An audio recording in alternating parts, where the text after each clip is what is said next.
Hi everyone, I'm Sneha and I secured AR 80 in GATE CS 2021 and I did my master's from Indian Institute of Science, Bangalore, and I am currently working in NVIDIA as a system software engineer. And the motivation of this video is to talk about what according to me was something that I followed which helped me get a rank under 100. So पहली चीज which I'd like to mention is that when I was preparing for this GATE exam, I didn't know I'll get a rank under 100. There's so many students ask me this question is that दीदी आपको पता था क्या जब आप GATE का exam दे रहे थे कि आपकी under 100 रैंक आएगी. I know where this question is coming from because right now when they are preparing, they are also not sure what rank they will hold in the main exam. They are just trying to analyze the experience of someone who was once in their shoes. So I understand where that question is coming from. So the answer is that no, most of the under 100 rankers don't know that they'll 100% certainly get under 100 rank. Even 50% surety is not there.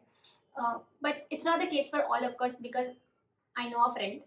His name is Jaideep Pawar. He was GATE AR1 in CS 2021. So obviously I asked him this question कि तुझे पता था क्या जब तू GATE का exam दे रहा था कि तेरी AR1 आएगी. तो he was sure that he'll get AR1 क्योंकि उसकी परफॉर्मेंस ऐसी रही होगी कि he might have given a lot of those live test series where 1,000 of students sit live and give this 3 hour GATE exam और उसके एक दिन बाद तुम्हें रिजल्ट मिलता है तो उसकी उनमें भी may be multiple times AR1 आ रही होगी. जब वो टेस्ट सीरीज दे रहा होगा तो उसकी बहुत अच्छे मार्क्स आ रहे होंगे. तो ऐसे लोगों को तो 100% सर्टिनिटी रहती है. पर if I talk about my self, तो जब मैं एग्जाम दे रही थी तो ऐसा नहीं था कि मेरा एक ग्राफ था कि हमेशा 80 से अबव ही मार्क्स आ रहे हैं. मैं बताती हूँ, मेरा शायद 1 या 2 बार ऐसा हुआ है मेरी डीजी के टेस्ट सीरीज में जब मेरे 84 समथिंग मार्क्स आए हैं, उससे ज़्यादा कभी नहीं.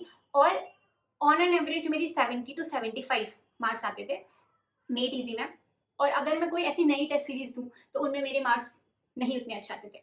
तो someone asked me this question that he is giving made easy test series and he was asking if it's enough and he'll give PYQ. And he said that he also tried gate overflow test series but he's not getting good marks. So is it okay if he only gives made easy test series? So usually if someone would have asked me he wants to give just one test series, by just one test series and then he'll give PYQs.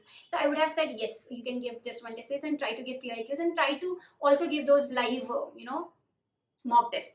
But the reason of not giving another test series because you are not getting good marks in them and you are getting a friend. So I don't think that's a good reason to not give another test series, because it happened with me also. When I used to give another test series, I used to get lesser marks. Even in gate overflow test series, I got the day before the main exam, I gave this gate overflow test series and I got just 49 marks, which is not good. But what happened the next day is, you won't believe, I got exactly the same kind of question of computer network which I had never seen before the last night. और वो जब वो question आया तो of course I didn't solve that question. पर जब मेरे 49 marks आए तो मैंने देखे कि कौन कौन में मेरे अच्छे मार्क्स नहीं आए. तो जब मैंने देखा तो वो क्वेश्चन को मैंने राइट डाउन करा क्योंकि वो न्यू टाइप का क्वेश्चन था कंप्यूटर नेटवर्क से. तो I made sure I right it down the day before the exam and the next day the same question came for 2 marks and I did it correctly, so I got those 2 marks. So reason of telling this story is कि तुम्हारे अच्छे marks नहीं आने हैं, ये अच्छी भी चीज़ हो सकती है कि तुम्हें ऐसे ऐसे क्वेश्चंस मिल रहे हैं जो तुमने पहले नहीं किया है. तो फिर तुम उन क्वेश्चन को नोट डाउन कर सकते हो. अगर तुम ऐसी टेस्ट सीरीज दे रहे हो जहाँ तुम्हारे अच्छे मार्क्स आ रहे हैं तो वो क्या हो रहा है कि बार बार पैटर्न बन गया है. Same kind of questions are repeating, you are able to solve them. Similarly, I gave this applied GATE on mock test series. At our time they had these 4 weekly mock tests. All of them were live, and the result will come the next day. So I didn't get under 100 rank in any of them. In one of those I got, I think, 150 rank, but that was it. And in others under 200 I got. So that was it. And then I also gave GEAL test series, जो कि मेरे हिसाब से वो one of the toughest GATE CS test series है. उनमें questions बहुत लेंदी आते हैं. तुम 3 घंटे में नहीं सॉल्व कर पाते हो सारे के सारे क्वेश्चन. इवन 1 मार्क्स के क्वेश्चन भी 2 मार्क्स के क्वेश्चन के बराबर लंबे आते हैं और उनमें मेरे अच्छे मार्क्स नहीं आते. But the good thing was on those test series only around 200 or 300 students were giving the applied gate test series that I was talking about, the mock test. I knew in that around 1000 to 2000 people were usually giving those tests, but not the GL test series. I remember the friend I was talking about, Jedi Pawan. He used to get, because you can see all the names there who are getting, good ranks. So I remember his name coming up in all the mock test series I used to give. And I think he has prepared for GATE exam from Vision Gate. It's an offline coaching institute in Mumbai. And it used to be like, when his name would come, the Jaideep Pawar, Vision Gate. So we all used to think that वो एक कोई teacher है vision gate का जो कि ऐसे mock test वगैरह देते रहता है कि ताकि अपने विजन गेट का नाम हो, ऐसा हमें लगता था। और वो यूट्यूब पे पढ़ाता भी था उस टाइम पे, तो हमने उसकी कुछ कंप्यूटर आर्किटेक्चर की वीडियोस भी देखी, तो हमें लगता था कि वो कोई टीचर है क्योंकि उसके हर में अच्छे मार्क्स आते थे। तो मैं बता रही हूँ कि वो भी एक सिनेरियो है, कुछ बच्चों का ऐसा भी सीन होगा, पर अगर आप उस सीन में नहीं हो फिर भी आप मेरी तरह एंड अप एक ही जगह करोगे। वो भी आईआईसी में था, मैं भी आईआईसी में था। तो you want to take it as an inspiration or motivation, you can take it like that. So yeah, that's one thing. और बहुत सारे लोगों को ऐसे डाउट्स भी आते थे जब तुम्हारा कोई टेस्ट सीरीज गंदा जाता है तो तुम्हारा मूड खराब हो जाता है, स्पेशली अब जब 1 महीना बचा हुआ है और तुम्हारे टेस्ट सीरीज में अच्छे मार्क्स नहीं आ रहे तो मूड खराब होना ऑब्वियस है।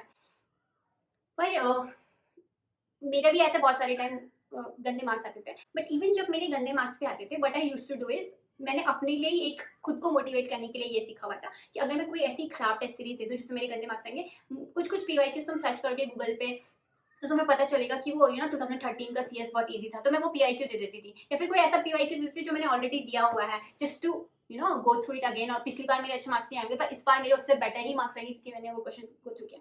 तो just to keep yourself motivated, तुम खुद से डिस्कवर कर सकते हो चीज़ें। अदर थिंग जो मैं करती थी कि like I'm making this video, you all are watching this video, ऐसे ही मैं प्रीवियस गेट टॉपर्स के एक्सपीरियंसेस यूट्यूब में या फिर कोरा में या फिर गेट ओवरफ्लो में तुम देख सकते हो, तो उन लोगों ने अपनी स्ट्रेटेजी बताई होती थी कि 1 मंथ में क्या क्या करते हैं। तो मैं ऐसा नहीं कह रही हूँ कि किसी की भी स्ट्रेटेजी बहुत बेस्ट होती है, बस क्या होता है कि तुम किसी का जिसने वो चीज़ कर रखी है जहाँ तुम पहुँचना चाहते हो, तुम देखते हो कि उन्होंने वो चीज़ करी है तो तुम्हें वो मोटिवेशन आता है वो चीज़ करने का।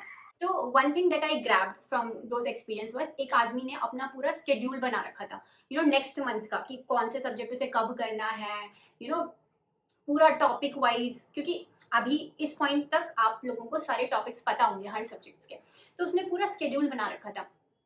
तो मैंने भी ट्राई करा सेम चीज़ कि ऐसा मैं आगे का स्केड्यूल बना के ट्राई करूँ और फिर हर दिन वो करूँ, पर ऑब्वियसली मेरे से वो वाला काम नहीं हो पाया। पर मैं ये मेक श्योर करती थी कि मेरे पास अभी नेक्स्ट डे का स्केड्यूल है। फॉर एग्जाम्पल आज मैंने कोई टेस्ट सीरीज दी, मुझे किसी सब्जेक्ट में कम मार्क्स आ रहे हैं, तो मुझे पता है कि उस सब्जेक्ट में मैं गंदा परफॉर्म कर रही हूँ, तो मुझे पता है नेक्स्ट डे मुझे इस सब्जेक्ट के इस टॉपिक पे ज़्यादा ध्यान देना है, तो मैं रिविजन करती थी। अब रिविजन कैसे करना है, तो जब शुरू में आप रिविजन करते हो तो ऐसे मोटी मोटी नोट्सबुक बनी होती हैं, तो लोगों को एक सब्जेक्ट को रिवाइज करने में 2 दिन भी लग सकता है। तो फिर बहुत सारे बच्चों का ऐसा होता है कि कितनी बार रिविजन करें, बहुत सारे सवाल भी पूछते हैं कि कितनी बार एक सब्जेक्ट का रिविजन होना चाहिए थ्रू आउट दिस पीरियड। तो मेरा ये बोलना है कि जैसे जैसे तुम रिवाइज करते रहते हो ना, तो एक पॉइंट के बाद तो मैं एक सब्जेक्ट को 1-2 घंटे में भी रिवाइज कर लेती थी, क्योंकि मैं ऐसे पन्ने पलटती थी और फिर जब तुम टॉपिक सीखते हो तो तुम तुम्हारे दिमाग में पता था कि ये टॉपिक मुझे अच्छे से आता है, तो स्किप स्किप स्किप। जो टॉपिक में तुम्हें लगे कि अच्छा मुझे ये ढंग से नहीं आता शायद, तो फिर तुम उसको अच्छे से देखते हो। तो धीरे धीरे तुम जितनी बार रिवाइज करोगे वो सब खुद से इम्प्रूव होता जाएगा। और ये चीज़ मैंने खुद से नोटिस करी है कि मुझे ना पहले टीओसी के क्वेश्चंस में अच्छे मार्क्स नहीं आते थे। जैसे मैं स्क्रीन में टीओसी के क्वेश्चन देखूंगी तो मुझे लगता था कि मुझसे नहीं हो पाएगा ऐसे। पर जब मैंने फिर उस सब्जेक्ट में ज़्यादा फोकस किया, मैं उसके बार बार रिवाइज किया, उसके बाद नेचुरली वो वो जो डर था वो गायब हो गया। तो कई लोग अभी ऐसा सोच के भी डरते हैं कि यार ये सब्जेक्ट मैं अच्छे से नहीं कर पा रहा तो मे बी मैं फंसा ही रहूंगा, पर ऐसा नहीं है। जितनी बार तुम प्रैक्टिस करोगे नेचुरली सब चीज़ें रिजॉल्व होती रहती हैं। तो आगे का सोचने का और उसके बारे में सोच के डरने का कोई फायदा नहीं है। मैं तो बोलती हूँ कि हमेशा बेस्ट ही सोचना चाहिए। बहुत सारे लोग ऐसे बोलेंगे कि prepare for the worst and blah blah blah, but मेरे लिए आई थिंक वो वर्क नहीं करता है। मे बी कुछ लोग जो अंडर प्रेशर ज़्यादा अच्छा परफॉर्म करते हो, तो प्रेशर रहे कि अगर बुरा हो गया तो क्या होगा, वो उस केस में अच्छा परफॉर्म करते हो। पर मेरे केस में ऐसा नहीं है। मैं हमेशा I think about the best case scenario और उसके बारे में सोच के खुश होंगी कि फॉर एग्जाम्पल मैं सोचती रहती थी मेरा गेट में अच्छी रैंक आ गई और मुझे कोई आईआईटी में पढ़ने को मिला, तो मेरी कैसी लाइफ होगी वहाँ, मैं उसके बारे में सोच के खुश होती थी और उसके बारे में सोच के तुम्हें मोटिवेशन आता है। तो जो भी चीज़ तुम्हारे लिए वर्कआउट करती है तुम वो सब कर सकते हो। मैं हमेशा सोने से पहले ऐसे आईआईटीज़ की वीडियो देखूंगी, हॉस्टल वीडियोस देखूंगी उनके बारे में, वहाँ की लाइफ कैसी होती है, ये सब चीज़ें। तो I don't know, you can call it manifestation. I believe in manifestation, so I used to do this. So you know, but that was my one way to keep myself motivated. बाकी जैसे बहुत सारे बच्चे मुझसे सवाल पूछते हैं कि कितने टेस्ट सीरीज देना सही रहेगा अभी इस पीरियड ऑफ टाइम में। तो अब सबकी सबकी पेस बहुत डिफरेंट होगी। कोई किसी ने अभी सब्जेक्ट्स भी पूरे नहीं किए होंगे, पर अगर तुमने सब्जेक्ट्स पूरे कर लिए हैं और अब तुम रिवीजन वाले फेस में हो, तो मैं कहूँगी कि अब अगर फॉर एग्जांपल 30 दिन बचे हुए हैं, तो तुम कम से कम 30 टेस्ट सीरीज तो करो, मतलब टेस्ट सीरीज जितनी भी करो, पर पीवाईक्यू करो। तो मेरा ये मानना है कि हर दिन जिस टाइम पे तुम्हारा एग्जाम होने वाला है, मैंने वो टाइम फिक्स कर लिया था कि मैं इस टाइम पे अपना जो गेट का टेस्ट सीरीज होता है 3 घंटे का, वो दूंगी। और ये लास्ट के 1 महीने में तुम ये मान के चलो तुम्हें 9 to 10 आवर तो तुम दे सकते हो। मतलब अगर तुम बीटेक फाइनल ईयर में नहीं हो, क्योंकि मेरा केस डिफरेंट था, मेरा ड्रॉप ईयर था, तो मैं 9 to 10 आवर आसानी से दे सकती थी। पर अगर तुम बीटेक फाइनल ईयर में हो, तो तुम्हें बाकी सेमेस्टर का भी पढ़ना होगा, तो उसके हिसाब से तुम देख सकते हो कि कितने ज़्यादा से ज़्यादा टाइम तुम इस एग्जाम के लिए दे पाओ। तो वो एक चीज़ है। तो मेरा ये रहता था कि 9 to 10 आवर मुझे देना है। और मैंने खुद को ऐसे मोटिवेट रखने के लिए मैं क्या करती थी ना, टाइमर लगा के पढ़ती थी मोबाइल पे। तो अगर मैं खाना खाने जा रही हूँ तो टाइमर बंद कर दूंगी, या कहीं जा रही हूँ तो टाइमर बंद कर दूंगी, जब पढ़ रही हूँ तो टाइमर खोल दूंगी। तो उससे मैं लास्ट को सोते हुए देखती थी कि मैंने आज कितना घंटा पढ़ा है। तो रात को सोते हुए भी तुम्हें फिर अच्छा फील होता है कि अच्छा तुम्हें 8 to 9 आवर्स खुद को दिए हैं। तो ये एक चीज़ थी जो मैं करती थी, और मुझे ऐसा लगा कि मेरे लिए हेल्पफुल था। तो कई लोग ऐसे पोमेराडो जो टेक्निक है वो भी फॉलो करते हैं। तो anything that will work for you, just do it that way. बाकी चीज़ें जो तुम्हें देखनी है अभी इस में, कि मैं टेस्ट सीरीज ज़्यादा देने के लिए इसलिए फोकस कर रही हूँ, क्योंकि क्या होता है कि जब तुम ज़्यादा से ज़्यादा टेस्ट सीरीज दोगे ना, तो बहुत सारी चीज़ें होती हैं। तुम्हें पता चलता है कि तुम्हें उन 3 आवर्स में कैसे परफॉर्म करना है। तुम्हें देखना है कि तुम 3 आवर में वो ऑल 60 क्वेश्चंस कर पा रहे हो, या तुम्हारे लिए कौन सी, क्योंकि मेरा क्या था, मैं पहले एप्टीट्यूड करती थी, फिर 2 नंबर वाले क्वेश्चन, फिर 1 नंबर वाले क्वेश्चन, एंड ये मैंने फिगर आउट किया कि कौन सा मेरे लिए बेस्ट मार्क्स मेरे किस में आ रहे हैं। कई लोग एप्टीट्यूड एकदम बाद में करते हैं, तो वो सबका अपना डिफरेंट डिफरेंट कंफर्ट जोन के हिसाब से है। फिर उसके बाद मैंने ये वाली टेक्निक भी ट्राई करी, जैसे बहुत सारों को मैं ऐसे देखती थी यूट्यूब में। मैं पहले क्या करती थी कि पूरा एग्जाम, मतलब पूरा का पूरा पेपर शुरू से लेके एंड तक करूंगी, सारे क्वेश्चंस को बराबर टाइम देने की कोशिश करूंगी। और फिर अगर कुछ टाइम बचा तो मैं दूसरे क्वेश्चंस पे जाऊंगी जो जो मैंने ढंग से नहीं करे। तो बहुत सारे लोग ये भी सजेस्ट करते हैं कि एक बार ही गो थ्रू करो, जो जो क्वेश्चन एकदम जल्दी से हो जा रहे हो उन्हें करो, बाकी को छोड़ते रहो, फिर सेकंड टाइम रिवीजन में तुम करो। तो मैंने ये भी ट्राई करा, पर मैंने देखा कि मेरे इनमें अच्छे मार्क्स नहीं आ रहे। तो ये सब फिगर आउट करने में भी टाइम लगता है। तो इसलिए मैं कह रही हूँ कि अगर तुम 9 घंटे फॉर एग्जाम्पल आइडियली दे रहे हो, तो तुम 3 घंटे अगर तुम हर दिन एक टेस्ट सीरीज भी दे रहे हो, तो उसकी उस टेस्ट सीरीज के परफॉर्मेंस के हिसाब से तुम्हारा आगे का पूरा दिन डिसाइड हो जाता है कि कौन से सब्जेक्ट पे तुम्हें ज्यादा ध्यान देना है। वो सारी चीजें, या फिर कोई नए फॉर्मूले सीखे। 3 घंटे के टेस्ट सीरीज देने के बाद तुम्हें 2 घंटे तो उसको एनालाइज करने में ही लग जाएंगे, जो क्वेश्चन तुमने अच्छे नहीं करे हैं उन क्वेश्चन, फिर वो टॉपिक दोबारा से पढ़ोगे, डिस्कशंस पे जाओगे कि कैसे वो क्वेश्चन सॉल्व करना है, वो सारी चीजें। तो 5 घंटे तुम्हारा टेस्ट सीरीज, उसके बाद उसे एवेल्यूएट, फिर उसके बाद 4 घंटे तुम रिवाइज कर सकते हो चीजें। तो ये एक चीज़ है जो मैं पर्सनली सजेस्ट करूँगी करने के लिए। और मेरा यूजुअली ऐसा रूटीन रहता था कि अ, अगर मैं कभी रात के टाइम पढ़ रही हूँ, तो रात के फॉर एग्जांपल रात को मोस्टली मेरा ऐसा रहता था कि मैं कोई जब तुम्हारा दिमाग कम काम करना चल जाए और तुम्हें बस ऐसे सबकॉन्शियसली कुछ देखना हो, तो मैं वो बहुत सारे यूट्यूब पे ऐसे मैराथन आती रहती है ना, कि वो लोग फॉर एग्जांपल डिजिटल इलेक्ट्रॉनिक्स पकड़ेंगे और 3 घंटे उसके क्वेश्चन सॉल्व कर जाएंगे, तो मैं उनको देखती रहती थी। मेरे पेन पेपर भी नहीं पकड़ा होता था।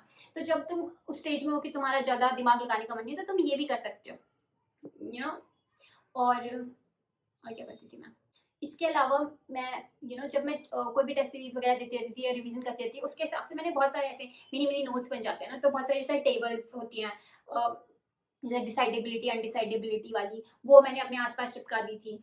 जैसे तुम्हारा डिस्क्रीट मैथ्स होता है, तो उसमें तुम्हारा इंटीग्रेशन डिफरेंशिएशन, तुम देखोगे डिस्क्रीट मैथ्स के क्वेश्चन तो सिमिलर पैटर्न फॉलो होता है इंटीग्रेशन डिफरेंशिएशन में। उनके फॉर्मूले तुम लिख सकते हो जो कि डायरेक्ट फॉर्मूलों से सॉल्व हो जाते हैं, ऐसे इंटीग्रेशन डिफरेंशिएशन। तो ये वाली चीज़ें ना टेस्ट सीरीज और पीवाईक्यूज देख के ही पता चलती हैं। जो तुम्हारा थ्योरी नॉलेज होता है ना, उन सबसे ये सब चीज़ें पता नहीं चलती कि कौन सा इंपॉर्टेंट टॉपिक है, कौन सा टॉपिक में मुझे ज़्यादा ध्यान नहीं देना है, कौन से टॉपिक रिपीटेटिव हो रहे हैं उन पे मुझे ज़्यादा ध्यान नहीं रहा है। मतलब कि बहुत स्मार्टली तुम्हें पढ़ना हो, तो तुम ऐसे ही करोगे कि अगर कोई मुझसे पूछे कि मैं कोई लेक्चर, अगर मुझसे कोई पूछे कि मैं कोई लेक्चर वीडियोस खरीदूं किसी की और वो पढ़ूं, और या तो फिर मैं केवल टेस्ट सीरीज दूं, या PYQs दो।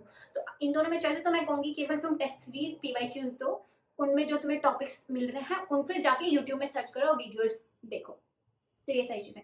अब बहुत सारे लोगों के ये क्वेश्चन होते हैं कि अगर मेरे से कोई कुछ-कुछ क्वेश्चंस कुछ और बहुत सारे लोगों के ये भी क्वेश्चन होते हैं कि अगर मेरा कोई सब्जेक्ट छूट गया है, तो मैं क्या करूँ? उस पे फ़ोकस करूँ या उस सब्जेक्ट को छोड़ दूँ? तो मैं ये कहती हूँ कि जैसे तुम टेस्ट सीरीज़ या PIQs दे रहे हो ना, तो उनमें जो उन सब्जेक्ट के क्वेश्चन आ रहे हैं, एटलीस्ट उनको तो नोट डाउन करते जाओ। मतलब मैं ऐसे नहीं कह रही हूँ कि अलग से जाके पढ़ो वो पूरा टॉपिक, पर जो क्वेश्चन तुम्हारी आँखों के सामने आ रहे हैं और तुमने नहीं किया उसे, तो उसे इग्नोर मत करो कि ये दूसरे सब्जेक्ट का, तो पूरा इग्नोर कर दो। क्योंकि क्योंकि अगर तुमने किसी सब्जेक्ट से कुछ एक एक टॉपिक भी कवर कर लिया और वो पेपर में वो टॉपिक आ गया, तो तुम्हारे तो अच्छे खासे मार्क्स बन जाएंगे उससे। तो मैं ये कभी भी सजेस्ट नहीं करती कि पूरा का पूरा ही सब्जेक्ट छोड़ दो, कि वो सब्जेक्ट दिख रहा है तो मत करो उसके क्वेश्चन, बाकियों पे फोकस करो 100%। क्योंकि बाकी जो तुम 100% कर रहे हो उसका भी तुम्हें 80% ही आता कर पाओगे। तो इस वजह से also somebody in my comment section told me कि दीदी मतलब किसी को 1 to 1 एडवाइस दे रहे हो तो वो सही है, ऐसे यूट्यूब पे आप एडवाइस दे दोगे तो ऐसे में तो सबको पता चल जाएगा, फिर वो स्ट्रैटेजी नहीं रहेगी पर्सनल किसी के। तो मतलब मैं ये कहना चाहती हूँ कि जो भी मैंने बोला वो सब खुद सामने वाले को ऑलरेडी पता ही होता है। बस ऐसा होता है कि कोई सामने से बोल रहा होता है तो हम उस पर ध्यान ज़्यादा देते हैं कि हाँ, तो मैंने अभी तक ऐसा कुछ भी नहीं बताया है जो कि आपको ऑलरेडी ना पता हो। और मैं ये भी कहूँगी कि जब हम गेट के एग्जाम के लिए प्रिपेयर कर रहे हैं, तो ऐसे बहुतों को ऐसे हेल्थ इश्यूज भी आ सकता है, क्योंकि मुझे भी आ गए थे। क्योंकि मैं कह रही हूँ 9 घंटे अगर मैं पढ़ रही हूँ तो मैं 9 घंटे बैठी हुई हूँ, तो मेरा वेट बढ़ गया था और भी मुझे बहुत सारी गट हेल्थ की प्रॉब्लम हो गई थी। तो इन सब चीज़ों पे भी ध्यान देना ज़रूरी है, मतलब उसे एकदम इग्नोर मत कर लो। अब थैंकफुली मुझे ऐसा कुछ सीरियस नहीं हुआ, पर अगर कुछ सीरियस हो जाता तो बाकी सब चीज़ें किसी काम की नहीं होती। तो कुछ भी फिजिकल एक्सरसाइज तुम स्टार्ट करना शुरू कर दो। मेरे घर में तो मेरी मम्मी है, अगर वो मुझे ऐसे पूरे दिन बैठे देखती हो तो उन्हें पता चलता था मेरा वजन बढ़ा, तो मेरे पीछे लग जाती है कि एक्सरसाइज कर, एक्सरसाइज कर, एक्सरसाइज कर। तो मुझे लगता है ऐसा भी कुछ कोई होना चाहिए सामने से बोलने वाला। तो अगर आपके पेरेंट्स आपको कुछ बोल रहे हो, आपको लग रहा हो इरिटेटिंग उस पॉइंट ऑफ टाइम पे, पर वो आपके भले के लिए कह रहे हो। जब मैं कई बार तो मैं जब यू नो पढ़ाई करती रहती थी, तो मैं सोचती थी खाने का टाइम भी मैं अपने हिसाब से निकालूँ, जब मेरा खाने का मन हो तब हो। पर क्योंकि तुम घर पे रहते हो तो ये सब चीज़ें नहीं हो पाती हैं, पर वो इरिटेटिंग लगता है, पर वो एक्चुअली अच्छा होता है हमारे लिए। क्योंकि कई लोग स्ट्रेस में खाना नहीं खाते हैं, कई लोग स्ट्रेस में ज़्यादा खाना खाते हैं। तो वो डिफरेंट डिफरेंट सिनेरियो, उन सब चीज़ों का भी पूरा ध्यान रखना है। और कुछ भी अपने लिए एंटरटेनमेंट का भी कुछ तुम सोर्स ढूंढ के रख सकते हो। You can give that yourself as a reward. तो मैंने फ्रेंड्स के सारे एपिसोड अपने गेट एग्जाम के दौरान ही खत्म किया। और गेट एग्जाम के टाइम पे मेरा फ्रेंड से भी मेरा मोस्ट ऑफ द फ्रेंड से कट आउट हो गया था। उस टाइम पे कोरोना भी हो गया था, मेरा ड्रॉप ईयर भी था, तो मैं काफ़ी सीरियस थी अपने गेट एग्जाम के लिए। तो फ्रेंड्स देख के मुझे वो ऐसा लगता था कि वो पर्सनली मेरे फ्रेंड्स है मेरे सामने। तो ऐसा भी कुछ तुम अपने लिए कोई भी एस्केप ढूंढ सकते हो apart from this GATE exam that you are preparing for. और मुझे पता है बहुत सारे लोग ऐसे भी होंगे जो ये जो गेट एग्जाम का पूरा जर्नी है ना उसे एंजॉय कर रहे होंगे। क्योंकि एक पॉइंट पे मैं भी एंजॉय कर रही थी जो मेरा गेट एग्जाम का था। बाद में जब गेट एग्जाम होगा तो मैं बहुत खुशी हो गई, फिर तुम मास्टर्स में आओगे, फिर तुम्हें पता चलेगा कि गेट एग्जाम में कितना अच्छा तुम अपना रूटीन बना सकते थे। जो तुम्हारा पढ़ने का मन कर रहा है तुम वो पढ़ सकते थे। जब तुम्हारा टेस्ट सीरीज देने का मन कर रहा है, जब तुम्हारा वीडियोस देखने का मन कर रहा है, बहुत सेल्फ डिपेंडेंट था सब कुछ। और फिर मास्टर्स में ये सब चीज़ें नहीं होती हैं। तो ये जो तुम्हारी गेट की जर्नी है, मैं कहूँगी कि तुम इसे जितना एंजॉय कर सकते हो तुम उसे उतना एंजॉय करो। क्योंकि एंजॉय करके करो, और बुरा मत सोचो कि कुछ बुरा होगा, बस अच्छा सोचो कि अगर अच्छा होगा तो क्या होगा, बुरा होगा तो देखा जाएगा। वैसे भी फ्यूचर टेंस के बारे में इतना सोचना नहीं चाहिए। तो प्रेजेंट टेंस के बारे में सोच के अच्छे से पढ़ो, तो आई थिंक सब अच्छा ही होगा। आई थिंक मैंने ये वीडियो ज़्यादा सोच के नहीं बनाई। मैंने ये वीडियो ऐसे बनाई कि मैं सामने किसी से बात कर रही हूँ, उसे समझा रही हूँ कि मैंने क्या-क्या फ़ील करा था और तुम्हें क्या करना चाहिए। और अगर मैंने कुछ मिस आउट किया हो तो तुम मुझे पूछ सकते हो कमेंट सेक्शन में। I will be happy to answer your queries. Thank you for watching it. Bye bye.